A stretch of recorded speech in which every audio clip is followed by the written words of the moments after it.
एक ऐसी वस्तु जो कि पेरेंट्स की नींद को हराम कर देता है और बच्चों का भी चैनो सुकून छीन लेता है, वो है एग्ज़ामिनेशन।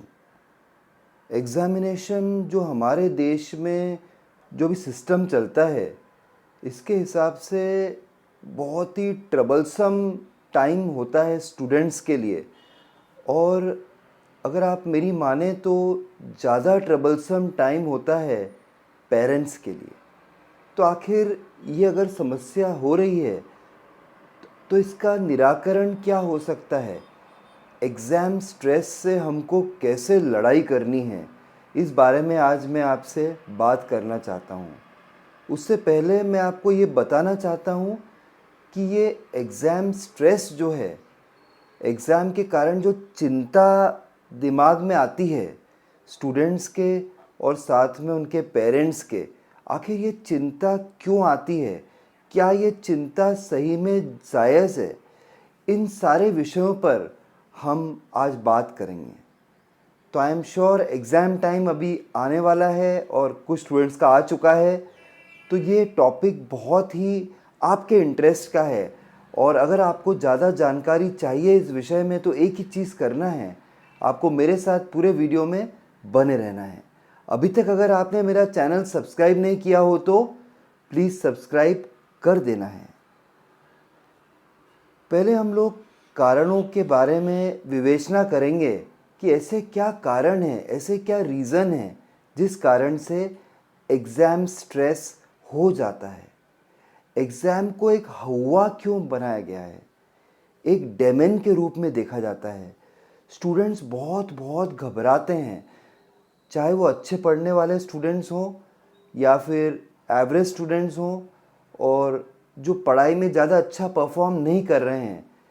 किसी से भी बात करिए, उनके लिए नाइटमेयर होता है ये समय जब एग्ज़ाम आता है। तो आखिर ये क्यों होता है? इसके कुछ रीज़न्स हैं।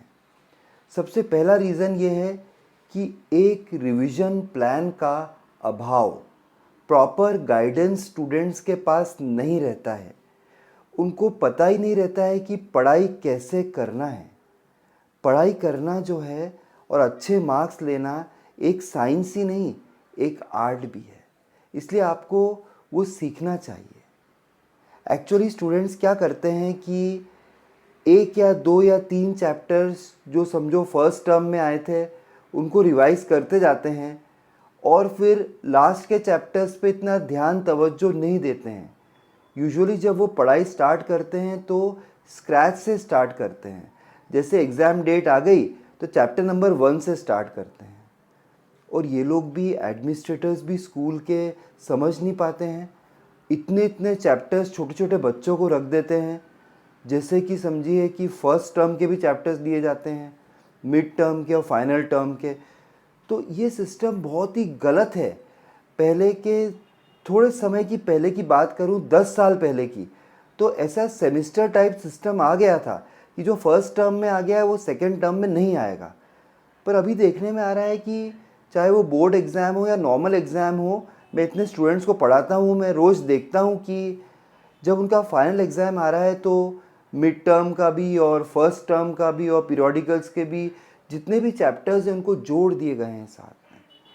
इससे अच्छा तो ये हो कि कुछ चैप्टर्स को जो है ओरल के रूप में रख दिया जाए कि ओरल टेस्ट ही होगा उसका, कुछ का प्रोजेक्ट बना देना चाहिए जो इतने इम्पॉर्टेंट नहीं है। लेकिन ये टीचर्स और एडमिनिस्ट्रेटर्स इस बात को सोचते ही नहीं हैं। उन्हें सोचने की ज़रूरत है।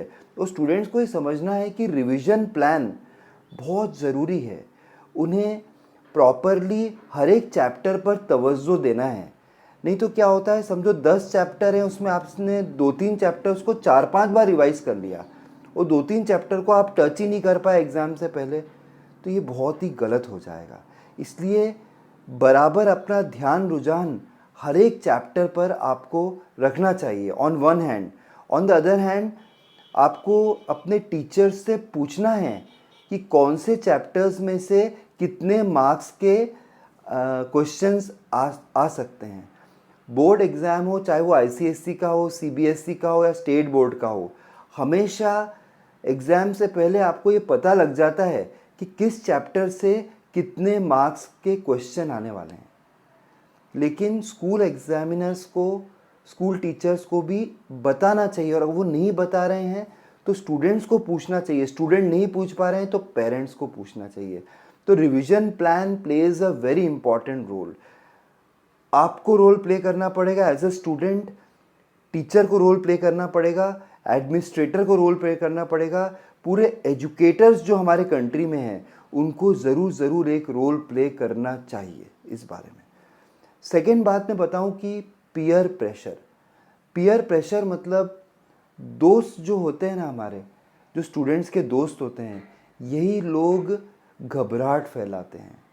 अब आपकी तैयारी अच्छी है, आप एक स्टूडेंट हैं, आप अच्छी पढ़ाई कर रहे हैं, अच्छी कोचिंग क्लास में गए हैं, अच्छी बुक्स आपके पास है, रेफरेंस बुक्स आपने यूज़ की है, आपके मम्मी पापा ने आपको अच्छा गाइडेंस दिया है, आपके टीचर्स एकदम बेस्ट हैं स्कूल वाले, उन्होंने आपको सब कुछ समझा दिया, आप तैयार हो। लेकिन ये पीयर प्रेशर बहुत ज़्यादा बना देते हैं ये लोग, जो आपके फ्रेंड्स हैं ना, कि अरे तूने ये नहीं किया, अरे अरे अरे ये तेरा छूट गया है लास्ट मोमेंट में। और कुछ लास्ट मोमेंट में छूट गया है, उसे जाने तो हो सकता है एग्ज़ाम में आएगा ही नहीं वो, लेकिन आपको कि अरे यार ये मालूम पड़ा है कि पेपर बहुत डिफ़िकल्ट आने वाला है इस बार, और ऐसा ऐसा हो गया है, और ऐसे कुछ जो है पेपर्स दिए गए थे स्कूल में, रेफरेंस पेपर्स थे या फिर कुछ ट्रायल पेपर्स थे, वो बहुत डिफ़िकल्ट आ रहे हैं, टीचर डिफ़िकल्टी देंगे, ऐसी घबराहट फैला देते हैं। इस घबराहट को फैला देने के कारण स्टूडेंट का जो सेल्फ कॉन्फिडेंस है वो कम्प्लीटली टूट जाता है। और स्टूडेंट जो है उसको मोबाइल से भी दूर रखना चाहिए, उसे मोबाइल से दूर रहना चाहिए। मैं आपको बताता हूँ, स्टूडेंट मोबाइल से दूर रहना चाहता है पर रह नहीं पाता है, और उसके फ्रेंड ही रिस्पॉन्सिबल हैं। क्योंकि समझो मैं एक स्टूडेंट हूँ 10th स्टैंडर्ड का, मेरा एक फ्रेंड है जिसका नाम दीपेश है, और वो रात को 11:30-12 बजे मुझसे बात करना चाहता है कि यार ये क्वेश्चन आने वाले, ऐसा वैसा वैसा, तूने ये किया वो किया, बात करना चाहता है, तो मुझे बात नहीं करनी चाहिए। और वो नाराज़ हो जाएगा अगले दिन, मेरा दोस्त है इसलिए तो मैं बात करता ही हूँ, मेरी मजबूरी है, मैं अच्छा स्टूडेंट हूँ, मैं पढ़ाई करना चाहता हूँ, लेकिन फिर भी मेरी मजबूरी है, क्योंकि वो जो मेरा फ्रेंड है वो मुझसे नाराज़ हो जाएगा। मैं अपने फ्रेंड को खोना नहीं चाहता हूँ, वो मेरा बचपन का फ्रेंड है। तो यही बोलने का कि अपने पेरेंट्स पे डाल दो कि मेरे पापा ने, मेरी मम्मी ने फ़ोन ले लिया था मेरा और रख दिया था, फ़ोन डिस्चार्ज हो गया था, कुछ भी बोल देना है। एग्ज़ाम से पहले कभी भी उनसे बात नहीं करना है। स्टूडेंट्स, जब आप एग्ज़ाम देने जाओगे ना, एग्ज़ाम का पेपर जब स्टार्ट हो रहा है उससे पहले कभी ग्रुप में खड़े नहीं होना, बहुत जल्दी नहीं चले जाना है। पहले दिन जल्दी जाना है, क्योंकि आपको रोल नंबर मिलने वाला है अगर आप बोर्ड एग्ज़ाम दे रहे हैं। नॉर्मल एग्ज़ाम दे रहे हैं तो भी क्या है, 1-1 घंटे पहले स्टूडेंट चले आते हैं, आपस में डिस्कस करते हैं। पेरेंट्स भी ऐसा सोचते हैं कि आपस में डिस्कस करने से अच्छा होगा, लेकिन अच्छा तो नहीं होता है, नुकसान ज़्यादा हो जाता है, इसमें नर्वसनेस बहुत ज़्यादा फैल जाती है। तो इसलिए आपको ये समझना पड़ेगा कि बच्चों को जब उनका एग्ज़ाम हो तो स्कूल में एकदम टाइम पर ही ले जाएं, बहुत ज़्यादा जल्दी वो लोग ना जाएं। टीवी टीवी से आपको दूर रहना है। टीवी को ऐसे इडियट बॉक्स कहा गया है। बहुत सारे लोग कहेंगे कि नहीं, इडियट बॉक्स नहीं है, इसमें ज्ञान रुझान मिलता है, ध्यान भी के मेथड्स भी सिखाए जाते हैं, यूजीसी के प्रोग्राम भी आते हैं जिसमें स्टूडेंट्स को बहुत बहुत सारी चीज़ें सिखाई जाती हैं। पर आप ही बताइए, स्टूडेंट तो वही तारक मेहता का उल्टा चश्मा देख रहा है, वागले की दुनिया देख रहा है। चलो देख रहा है, अच्छी बात है, 1-8 घंटे देख ले, पर 4-5-6 घंटे देखता है वो, तो उसके आइज़ पर, उसके माइंड पर, ब्रेन तो एक ही है ना। इसलिए ये टीवी से भी बच्चों का ध्यान रुझान हटा देना है एग्जामिनेशन के। पेरेंट्स को भी सैक्रिफाइस करना है। अगर पेरेंट्स खुद ही सीरियल देख रहे हैं, मम्मा जो है अनुपमा सीरियल देख रही है, तो बच्चे को तारक मेहता देखने से कैसे रोक पाएंगे।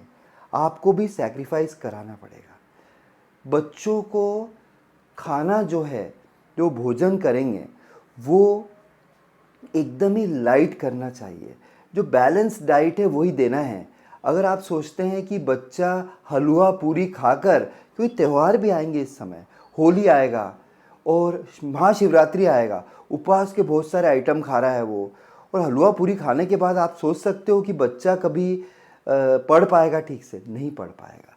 और ये भी बहुत गलत बात है कि देखिए मम्मी पापा बच्चों को सुबह उठा देते हैं 5 बजे, बच्चा पढ़ने बैठता है, फिर मम्मी पापा सो जाते हैं।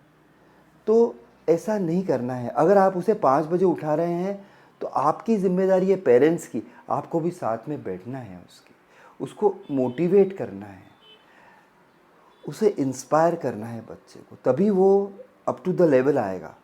और अब मैं कुछ आपको इसके निराकरण भी बताता हूँ, बहुत सरल भाषा में आपको समझाऊंगा, क्योंकि जो चैनल आप देख रहे हैं इसका नाम ही सरल भाषा है।